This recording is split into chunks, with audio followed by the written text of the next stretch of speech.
तो देखिए यहाँ से अभी शिवनंदन भारती जी आएंगे, हम जानने का प्रयास करेंगे कि रोशन रोही जी का आज बेल हो गया है, कितना दिन में वो बाहर आएंगे। देखिए पटना हाई कोर्ट के पास हम खड़ा हैं, शिवनंदन भारती जी अभी आएंगे, हम जानेंगे, क्योंकि अभी बेल तो मिल गया है लेकिन वो अभी बाहर नहीं आए हैं, 2 दिन का वक्त चाहिए, 2 दिन में वो बाहर आ जाएंगे। तो आइए हम जानने का प्रयास करेंगे कि क्या क्या मतलब हो सकता है आगे। मतलब सुनने में ये भी आ रहा है कि मतलब अभी 2 दिन का वक्त है, इसमें भी बहुत सावधानी से चलना है, बहुत सोच समझ के उनको आगे बढ़ना होगा, क्योंकि एक चूक फिर से उनको गलत साबित कर सकती है। तो आप लोग बने रहे वीडियो में, हम आते हैं शिवनंदन भारती जी, तो हम उनसे लेते हैं। यहीं पर आने दीजिए ना।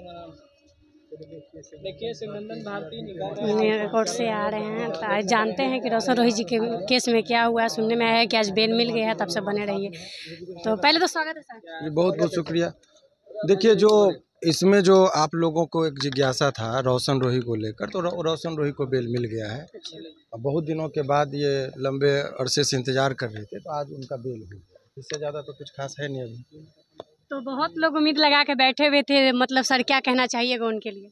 नहीं, वो देखिए, वो बेगुनाह था, निर्दोष था। इतना दिन उसको जेल में नहीं रहना चाहिए था। झूठा और फर्जी मुकदमा करके उसको जेल में डाला गया था। इवन की पुलिस रिपोर्ट में भी ये बात आ गई कि वो जो बर्थ सर्टिफिकेट जो बनाया गया था वो फर्जी था। वो नगर निगम के पदाधिकारी के द्वारा जब पूछा गया पुलिस के द्वारा, तो उन्होंने भी स्पष्ट कहा कि ये हमारे यहाँ से निर्गत नहीं और ये गलत है, वो फर्जी है। एज जो है, जिस टाइम वो अभी 24-25 साल उसका उम्र हो रहा है, लेकिन एज को कम कराने के लिए फर्जी सर्टिफिकेट बनाई थी। इस बात का भी जिक्र वो आ गया है सर्टिफिकेट के साथ।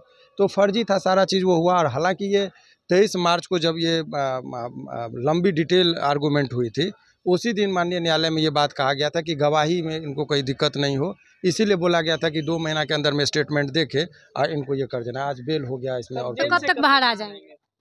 अनुमानित समय? नहीं, बेल जैसे हो जाता है तो यहाँ से ऑर्डर जाने में 1-2 दिन का वक्त लगता है। जैसे डाकिया से कोई चीज़ पहुँचता है तो वहाँ के बाद फिर वो अभी डिस्ट्रिक्ट कोर्ट में जाएगा, डिस्ट्रिक्ट कोर्ट से फिर वो बेल बॉन्ड भराएगा मजिस्ट्रेट के पास, और वहाँ के बाद फिर ये रिलीज ऑर्डर बनेगा, और रिलीज ऑर्डर बेऊर जेल पर जाता है। तो जेलर साहब को जब रिलीज ऑर्डर पहुँचता है तो उसको छोड़ा जाता है। तो इसमें 2-3 दिन का वक्त लगता है। एक सवाल रहेगा, जिस प्रकार से आपने कहा कि सारा कुछ फर्जी है, फर्जी डॉक्यूमेंट है, तो क्या जो विरोधी हैं उनको सर क्या सजा होगा फर्जी डॉक्यूमेंट पे? नहीं, ये निर्भर करता है। देखिए, निश्चित तौर पर वो जितना है, यदि किसी के साथ मान लीजिए आपको कोई चाकू मार दिया तो बयान तो आप देंगे, केस तो आप करेंगे कि आपके साथ कुछ हुआ, तभी उस किसी को सज़ा होगा। तो ये रोशन पर निर्भर करता है कि उसको फर्जी मुकदमा करके जो जेल में डाला गया और वो डॉक्यूमेंट्स जब फर्जी पाया गया अनुसंधान के दौरान, तो ये पूरी तरीके से अब वो निर्भर करता है रोशन पर, उनके माता पिता पर, कि वो चाहेगा तो वो लड़की जेल जाएगी जिसने फर्जी सर्टिफिकेट बना के इसको जेल भेजवाई थी। तो वो यदि वही माफ़ कर देगा तो कुछ नहीं होगा। अगर वो एक्शन लेगा तो निश्चित तौर पर 1 महीना के अंदर वो जेल जाएगी। यानी कि अगर एक्शन लेते हैं रोशन पर, हाँ, तब जेल जाना पड़ सकता है। ये निर्भर करता है रोशन पर। सर काफी दिन से ये लड़ाई आप लड़ रहे थे, आज कहीं ना कहीं कामयाबी मिल गई? नहीं, कामयाबी क्या, बेल हुआ है। अभी तो ट्रायल में लोग को भी बहुत होशियारी से चलना है। लेकिन ये था कि ये बहुत लोगों के बीच में जो ये चर्चाएं चल रही थी, वो बड़बोलापन की 20 वर्ष का सजा होगा, ये सब तो सब का आज तो सबका जवाब मिल गया। इससे ज़्यादा क्या कह सकते। सारे सर सवाल की मतलब विरोधी बोल रहे थे कि आजीवन बेल नहीं मिलेगा। कानून को जिसकी गहरी पैठ होगी, कभी भी चीज़ों को आपको जो जिसके अंदर ज्ञान होगा बहुत सोच समझ के बोलेगा। तो ये जजमेंट से पहले जजमेंट कोई नहीं दे सकता है। तो वो कैसे पहले कह दिया था कि नहीं होगा? यदि ये कह रहा है तो गलत है, अपरिपक्वता है।